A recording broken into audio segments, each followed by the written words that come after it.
Hey everybody, welcome back to another episode review of The Last of Us. We're talking about episode 6 today, and what a phenomenal episode this was. You know, the tone of this is way different. It's more emotional action rather than physical action. Now, this is actually the second time I've recorded this because the first one, my mic was turned off. Yeah, so that's fun. So sorry if I feel like I'm rushing through this a little bit. This is the second time I've talked about this. This is a very important episode.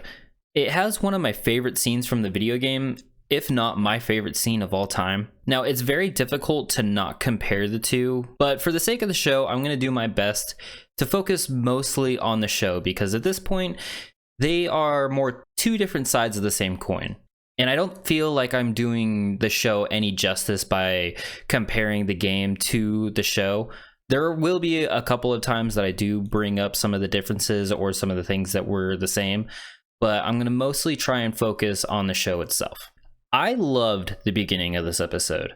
They do the previous episode justice by slowly easing back into the heaviness and all the conflict that comes with the world.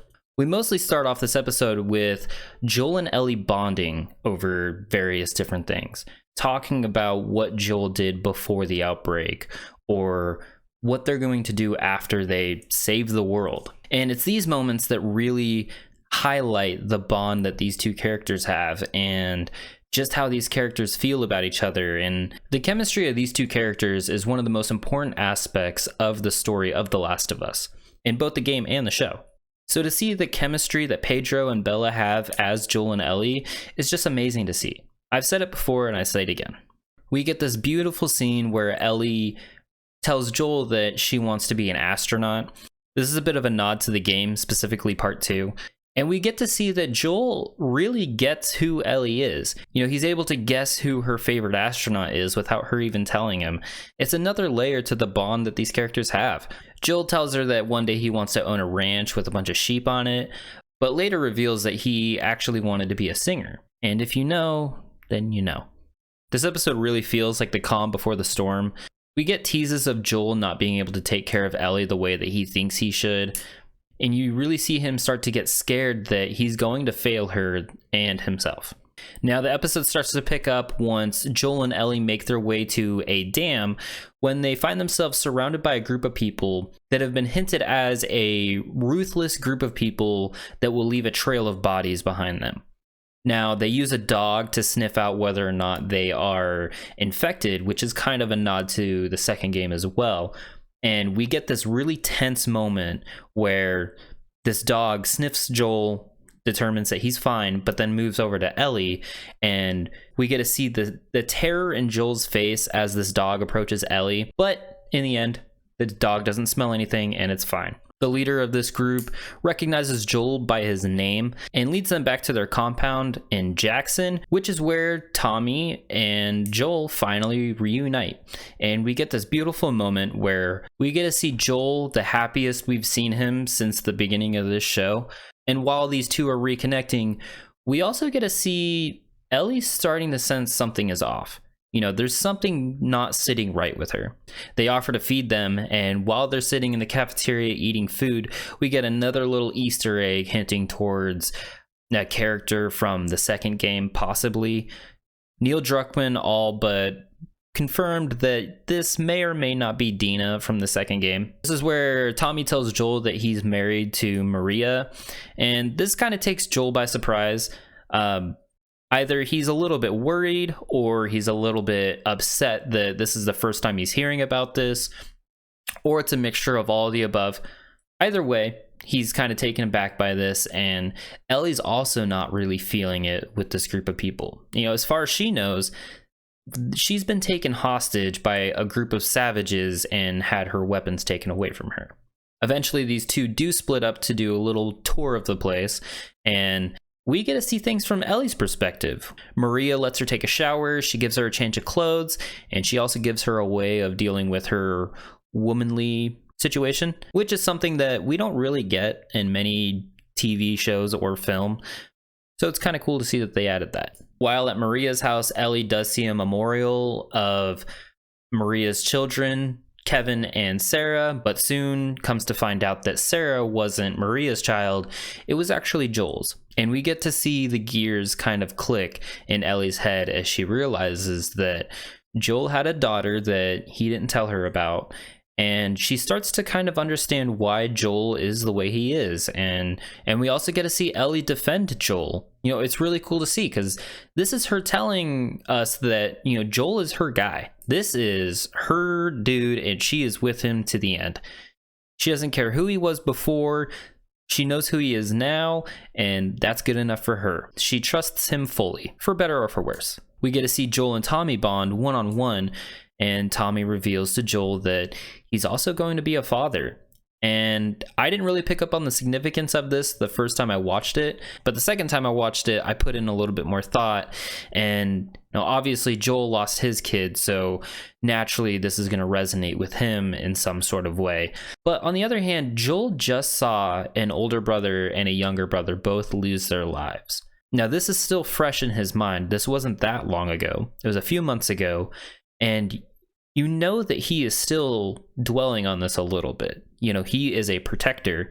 So when it comes to Tommy and when it comes to Ellie, he sees himself as the person that needs to protect these two. Even if Tommy is in a better position than Joel is, naturally, he doesn't want Tommy to go through the same experiences he did. Now, after a little bit of antagonizing, Tommy delivers this gut-wrenching line where he says, "Just because life stopped for you doesn't mean that it needs to stop for me." And he glances down at Joel's watch, and I don't know, it hits in the feels. You know, Joel is also starting to become a father figure to this other girl as well, and it scares him. Later on, we get this amazing monologue from Joel where he talks about how he's not the person that he used to be. And this is also the show telling us that this Joel isn't the same Joel from the video game.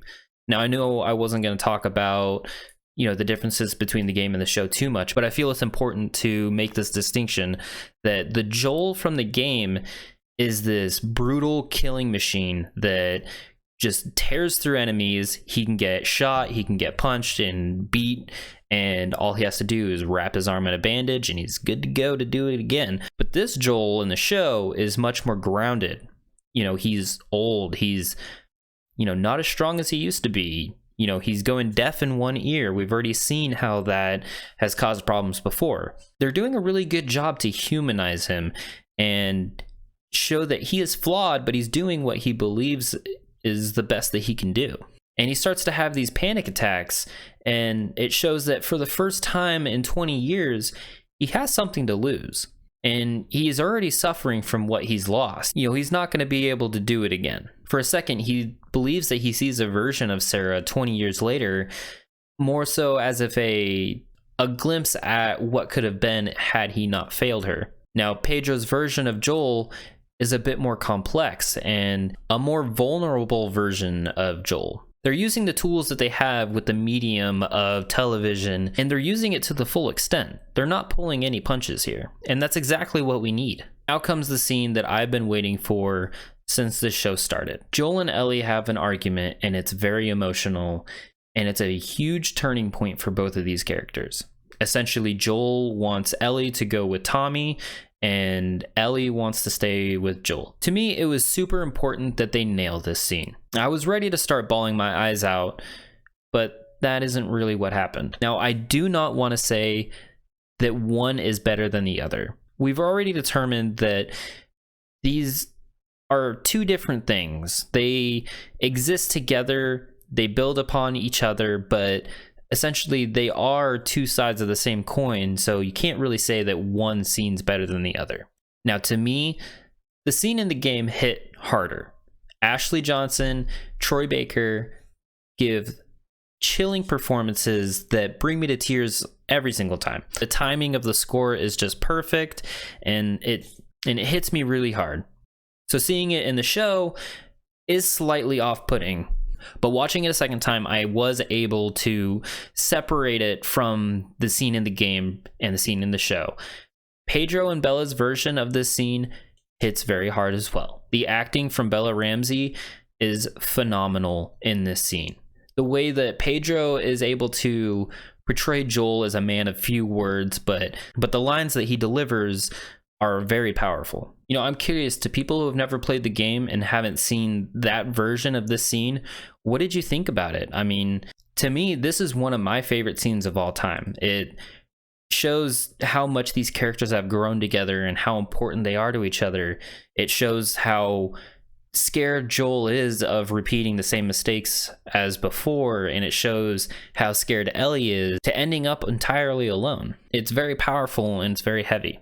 Now we get a scene of Joel that we didn't get in the game, where Joel's sitting by himself. He's starting to remember him and Sarah together. Now, a little nitpick, right? Not a big deal, but I kind of wish that the show wouldn't have, gave us the scenes of Sarah. If we would have just got Joel sitting on his bed thinking to himself, and it'll leave a little bit of interpretation up to the viewer to guess kind of what he's thinking about. Obviously he's going to be thinking about his daughter Sarah, but maybe he's thinking a little bit about Tommy, maybe he's thinking a little bit about Ellie. I think it would be a nice little touch to let the viewer kind of guess what is going on in his head. But like I said, just a little nitpick. Joel does decide that he is going to take Ellie, and we get Joel in full dad mode from here on out. Tommy says that when they're done, there is a place for them at Jackson, and Joel says that he's counting on it. Joel finally sees a life for himself after all of this. We get to see Joel and Ellie practice shooting. Joel's showing Ellie how to use this gun, and it's kind of his way of, raising her to be a little bit more like himself, which is a very dad thing to do. And the little conversations between these two are just the absolute best.